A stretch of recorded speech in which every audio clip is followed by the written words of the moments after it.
Chapitre 3. Eric.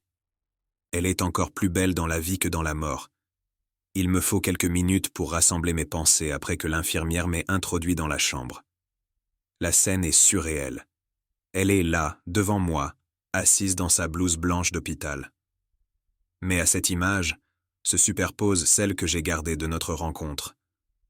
La seule que j'avais. Son corps inerte étendu sur la chaussée. Ses longs cheveux blonds épars. Ses lèvres exsangues.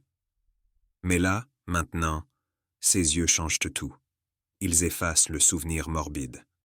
C'est la première fois que je les contemple. De grands yeux bruns en amande qui me fixent avec méfiance.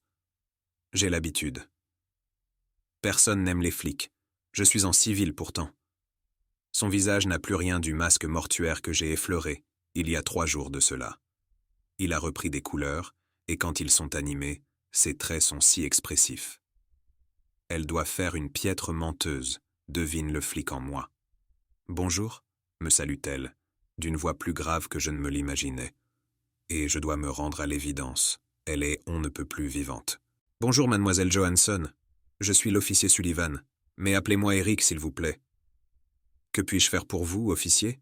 me presse-t-elle, ignorant ma requête. « J'avais espéré que nous pourrions échanger au sujet de votre accident. » Du plat de la main, elle lisse la couverture bleue qui recouvre ses jambes. Je ne me souviens pas de grand-chose. Je hoche la tête.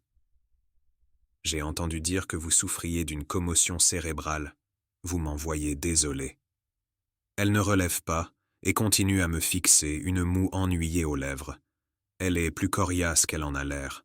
Moi aussi. Et je suis venu chercher des réponses, car le souvenir de cette nuit m'éhante. Je ne couvre pas les accidents de la route en temps normal.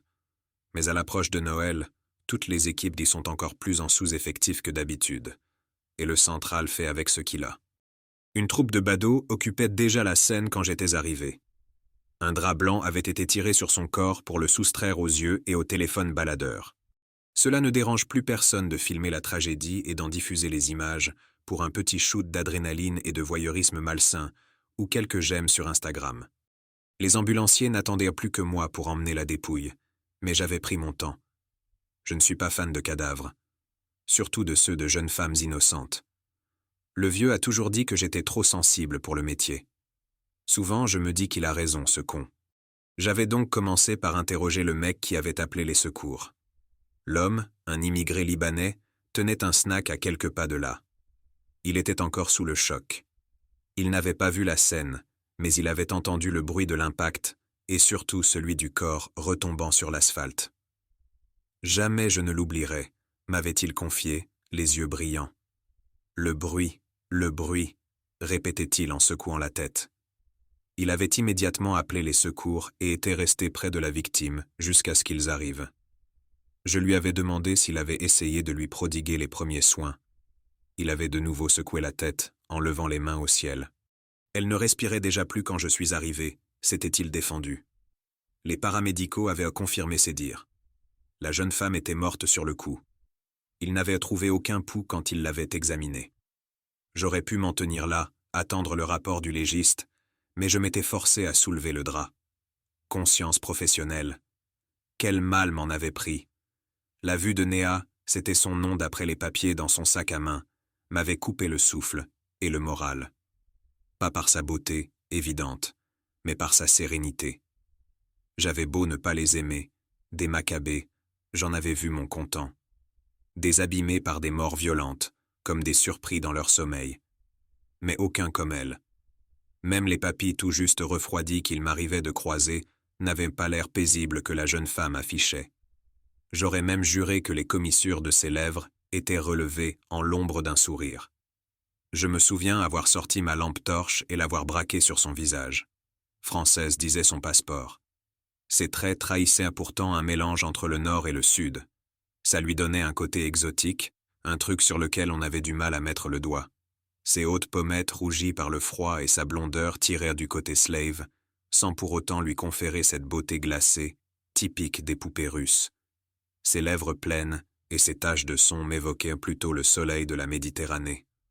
Quoi qu'il en soit, elle n'avait rien perdu de son charme ni de sa fraîcheur dans le trépas. Son corps reposait droit sur la chaussée, les bras sagement disposés le long de ses flancs de manière naturelle. Pas de lésions visibles, ni de sang. On l'aurait cru simplement en train de dormir. De rêver même. Comme si quelqu'un l'avait soulevé hors de son lit et déposé ici, au beau milieu de Notting Hill. À quoi rêvais-tu, ma belle, au bois dormant avant d'être fauchée? Ou à qui? M'étais-je demandé. Songeur. Sans bien savoir pourquoi, j'avais promené mon pouce le long de sa joue, geste des plus déplacés. Les doigts glacés de la mort étaient déjà passés par là. Sa peau était froide et dure, indéniablement morte.